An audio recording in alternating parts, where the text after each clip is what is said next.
Bien, bueno, continuamos con la segunda parte de esta clase. Vamos a empezar a ver los ritmos biológicos. Los ritmos biológicos, como lo define el libro, es la recurrencia temporal de un fenómeno biológico a intervalos regulares, ¿sí? Estos intervalos, estos tiempos, pueden variar desde pocos minutos, como ocurre con la secreción de la hormona de crecimiento, que se va a secretar en pulsos, como vamos a ver, puede ser de horas, días o semanas, ¿sí? Vamos a estudiar el ritmo de secreción del cortisol, que tiene un ritmo diario de 24 horas, o circadiano, como lo vamos a llamar, de semanas, como el ciclo menstrual, ¿sí? Que es aproximadamente 28 días. ¿Y cómo están definidos estos ritmos biológicos? Bueno, están definidos eh, genéticamente, estos ritmos biológicos, pero también se ajustan a señales externas que se los llaman sincronizadores. El principal sincronizador es el ciclo luz-oscuridad, ¿sí? Que eso va a afectar a los ritmos biológicos que vamos a estudiar. Dentro de estos ritmos biológicos, como les dije, hay diferentes tiempos. El más estudiado es el ritmo circadiano, cerca de un día, ¿sí? Cerca de una duración aproximada de 24 horas, que está relacionado con la luz y la oscuridad, ¿sí? Hay otros ritmos, como el ritmo menstrual, por ejemplo, que está más asociado a los ciclos lunares, que es más o menos también de 28 días. Estos ciclos, ¿cómo se fueron estudiando? Se fueron un estudio, hace no sé cuántos años, hace muchos años, antiguo, en el cual se puso un grupo de voluntarios en un búnker donde no iban a poder diferenciar la luz del día de la noche, ¿no? Iban a tener siempre el mismo día, pero, eh, o sea, iban a perder ese estímulo, pero lo mantenían con estímulos externos, comunicados con sus familias, la televisión, la radio y que veían que ellos iban manteniendo un ciclo de ritmo de 24 horas. Dormían y se levantaban todos los días más o menos en el mismo horario. Segunda etapa de este estudio, lo que hacen es cortar el vínculo con el exterior. Cortan las comunicaciones, la tele, la radio y solo estímulos internos. Entonces pierden conexión con el medio exterior y que vieron que estos ritmos se desfasaron un poco. Empezaron a tener ritmos biológicos ya no de 24 horas, sino de 25, 26 horas. Se estiraron hasta 26 horas. Así que la conclusión es que hay determinantes genéticos del ritmo biológico, sí, y también hay factores ambientales que son denominados sincronizadores de estos ritmos biológicos. ¿Sí? Incluso también se dice que a veces las mujeres cuando conviven eh, sincronizan el ritmo menstrual entre ellas y eso tiene que ver también con la liberación de feromonas que pueden ser percibidas.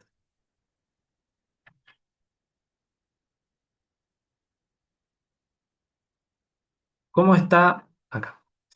¿Cómo está determinado el ritmo biológico? Bueno, hay un núcleo que se denomina núcleo supraquiasmático que es parte del hipotálamo, ¿sí? Es parte del hipotálamo y un grupo de células o un núcleo, un grupo de neuronas o núcleo que se denomina núcleo supraquiasmático. Se denomina así por su ubicación, que está justo encima del quiasma óptico. Quiasma óptico, no me importa que lo recuerden ahora, es una zona donde se cruzan parte de los nervios ópticos. Cada nervio que sale de cada ojo en un sector del cerebro se cruzan la línea media, uno va para un lado, el otro va para el otro, se cruzan. Eso se denomina quiasma óptico justo cuando se cruzan esas vías.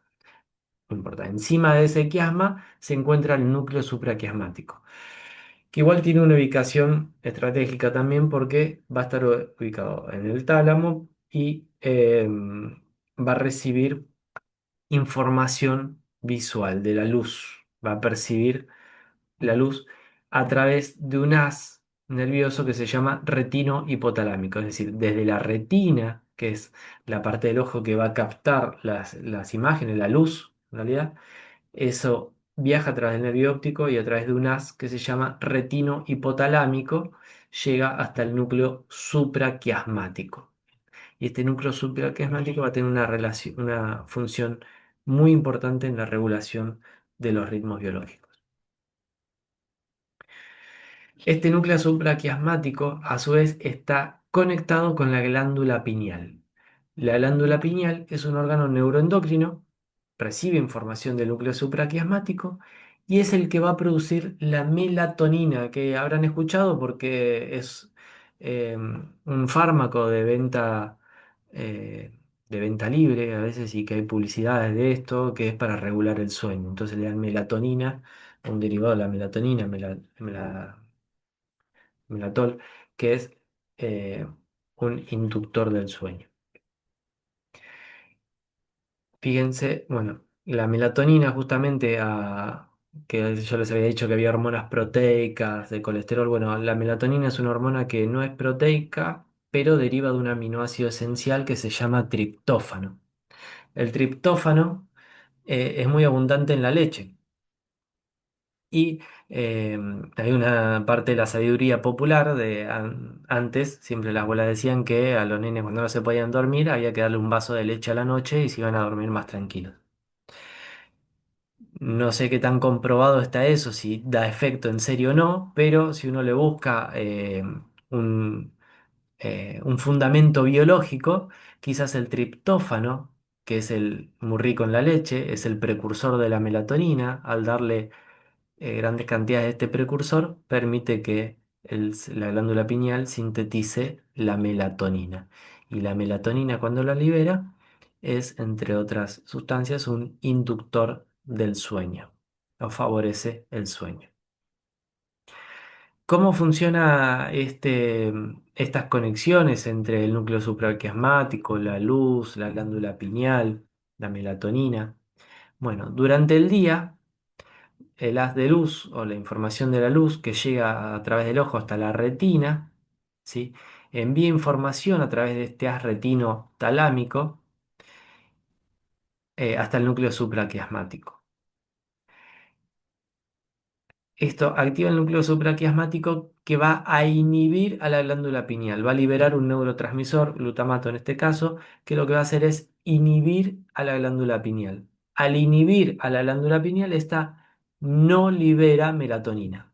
Es decir, en resumen es, durante el día o con estímulos lumínicos, la glándula pineal en definitiva se inhibe y no libera melatonina. Durante la noche, por el contrario, el núcleo supraquiasmático va a excitar a la glándula pineal a través de otro neurotransmisor que es la serotonina. La glándula pineal, al recibir este estímulo del núcleo supraquiasmático, ahora sí se estimula y libera, produce y libera melatonina, ¿sí? Entonces la melatonina, en la oscuridad o durante la noche, va a favorecer la conciliación del sueño. Esto a colación es importante también porque uno en los casos de insomnio, no siempre, pero en los casos de insomnio, uno lo que recomienda es evitar las pantallas durante la noche, porque la misma luz de la pantalla inhibe la producción de la melatonina.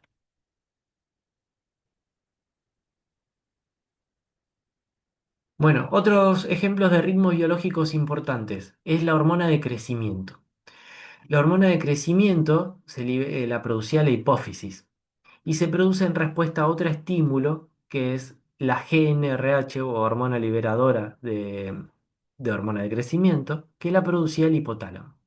El hipotálamo descarga esa otra hormona GnRH en pulsos, quiere decir que va haciendo pequeñas descargas a lo largo del día, ¿sí? Y descarga hormonas, descansa, descarga, descansa, y así. ¿Cuándo tiene mayores picos de hormona de crecimiento? Bueno, obviamente durante el crecimiento en niños y en adolescentes, pero se secreta sobre todo de noche. Fíjense que de noche hace picos de secreción de hormona de crecimiento. Por eso es muy importante el sueño, sobre todo en etapas de crecimiento. Es muy importante el sueño en niños y adolescentes que suelen requerir 9 horas de sueño por día. Los adolescentes y los niños, el lactante, en realidad el lactante puede necesitar hasta 17 horas de sueño por día. Así que es muy importante ese sueño para el crecimiento, ¿no? Eh, Otros factores que hacen que se libere hormona de crecimiento, por ejemplo, es el ejercicio. El ejercicio físico también hace que aumente la hormona de crecimiento.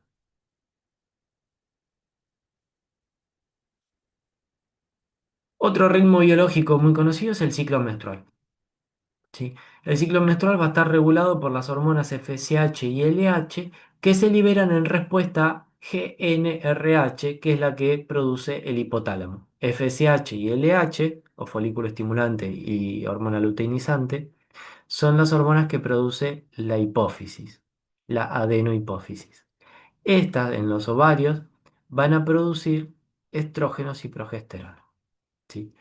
Este ciclo de producción va a ser. Acá tenemos las hormonas de la hipófisis, ¿sí? En verde la FSH, en azul la hormona luteinizante, que van a ir secretando. Primero se secretan en la primera etapa del ciclo, que comienza con el primer día de la menstruación. Comienza a aumentar lentamente los niveles de FSH, ¿sí? De hormona folículo estimulante. A medida que aumentan los niveles de esta hormona folículo estimulante, aumentan también los niveles de estrógeno.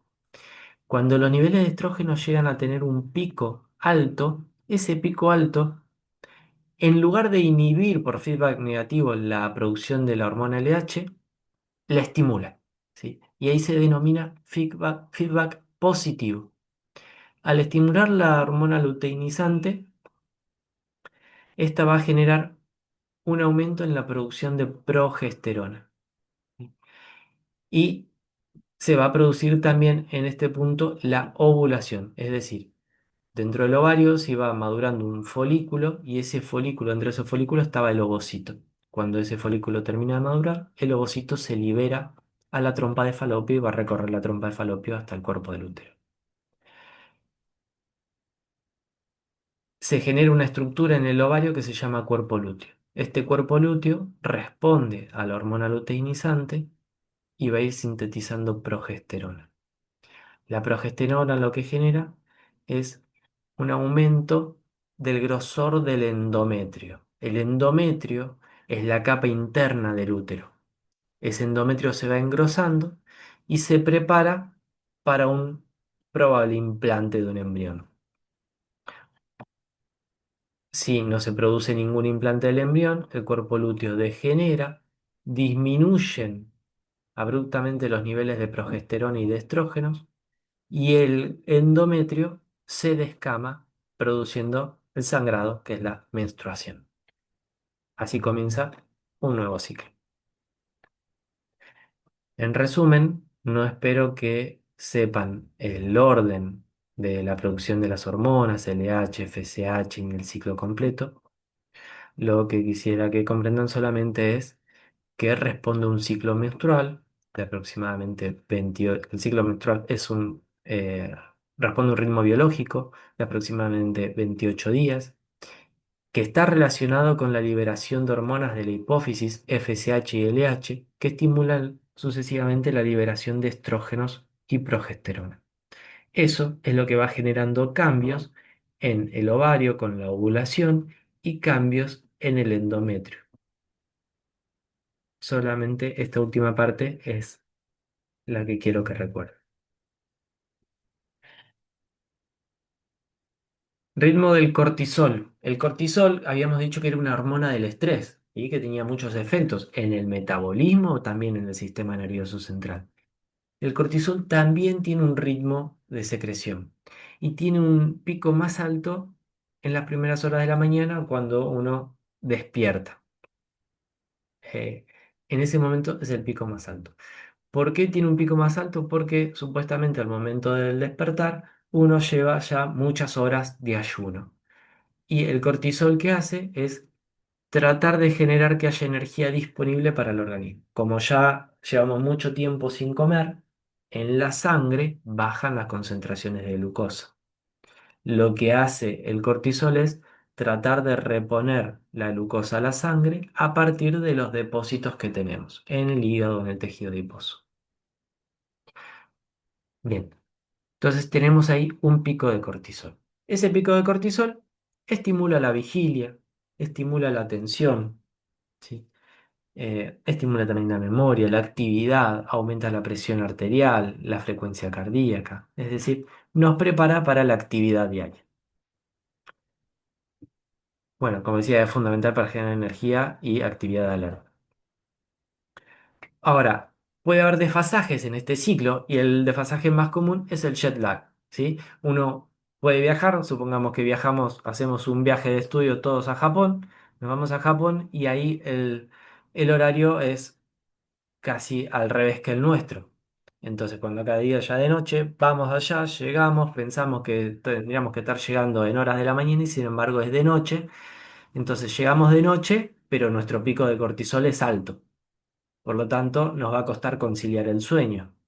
Y al otro día, cuando se haga de día, va a ser todo lo contrario. Vamos a tener un pico de niveles de cortisol bajo porque nuestro organismo estaba acostumbrado a otro ritmo.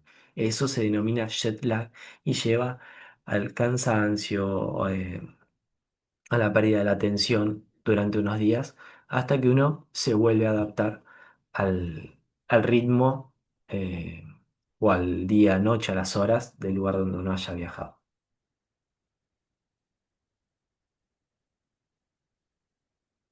Bueno, y hablando del cortisol, que dijimos el cortisol es la hormona por excelencia del estrés.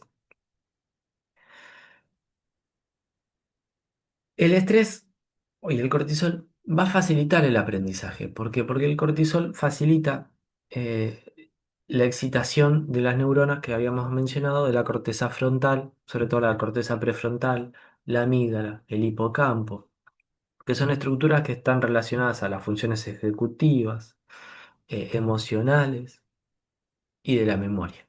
¿Sí? Entonces, se estimula todo esto. Entonces, las situaciones de estrés pueden deberse por diferentes causas.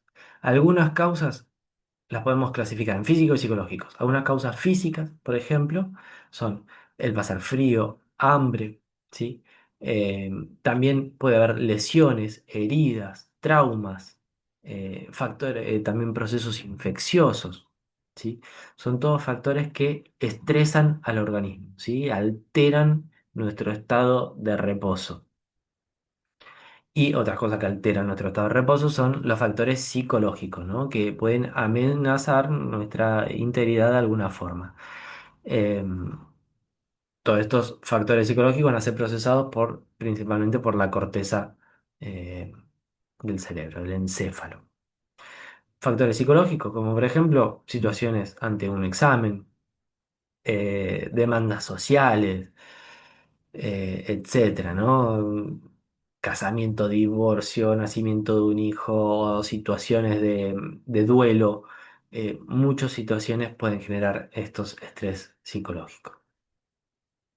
Ante todas estas situaciones de estrés psicológico, que se percibe a nivel de la corteza está comunicada con el tálamo, perdón, con el hipotálamo. El hipotálamo va a generar una neurohormona que es CNRH. CNRH estimulaba la ACTH de la hipófisis y la ACTH de la hipófisis estimula la liberación de cortisol de la glándula suprarrenal. ¿Sí? Entonces, ante estas situaciones de estrés, aumenta el nivel de cortisol en sangre. Niveles moderados de concentración de cortisol en sangre pueden ser favorables para superar esta situación de estrés mediante aprendizaje, conductas nuevas, adaptaciones al medio, ¿sí? Ya sea adaptarnos incluso, esta adaptación puede ser hasta de un trauma, un golpe, una herida, o algo psicológico, algo emocional que estemos atravesando. Entonces, es un estado fisiológico y es un estado que muchas veces es necesario atravesarlo, ¿sí? Durante todo el desarrollo de la vida se atraviesan o se deben atravesar situaciones estresantes, ¿sí? Que es algo lógico y algo histórico de la humanidad. Eh, el problema puede suceder cuando este estrés sea eh, persista en el tiempo o haya muchos estímulos estresantes juntos. Y uno puede llegar a una situación patológica que se lo va a denominar disestrés, ¿sí? Ese estrés crónico puede llevar a unos niveles aumentados de cortisol persistentemente elevados en el tiempo y eso puede ser tóxico y perjudicial para el organismo. Tóxico desde algún punto de vista clínico, como el metabolismo de carbohidratos, la presión arterial, etcétera, pero también a nivel del sistema nervioso central, que habíamos dicho que eh, el cortisol predispone a la excitación de las neuronas. Bueno, ese cortisol puede ser tóxico para las neuronas en periodos largos y en concentraciones altas y puede llevar a una degeneración, ¿sí? A una atrofia, por ejemplo, del hipocampo que pueda llevar a trastornos en la memoria y en la atención. Y si esto persiste a largo plazo, estos cambios pueden llegar a ser incluso irreversibles. Por lo tanto, la detección del estrés y el tratamiento del estrés es algo que se vuelve indispensable, ¿sí? Tratamiento del estrés, ya sea sobrellevar adelante, sobrepasar factores estresantes o poder tratar con terapia psicológica, psicoanalítica, cognitiva, conductual, sea cual sea la estrategia, incluso hasta la meditación, el tratar de aumentar las horas de sueño, de descanso, el hacer ejercicio físico. Hay muchas cosas que pueden ayudar a disminuir el estrés y obviamente tratar de superar la causa estresante. ¿Sí? Y bueno, esto es el tema de la clase. Con esto doy por finalizado el- la clase de neuroendocrino. Espero que les haya servido, que les haya interesado y voy a dejar abierto un foro para las preguntas del tema que las iré contestando no muy inmediatamente, pero iré contestándola a lo largo de la semana, así si tienen alguna duda la pueden hacer por foro. Por favor, no por mensaje privado, sino a través del foro. Muchas gracias.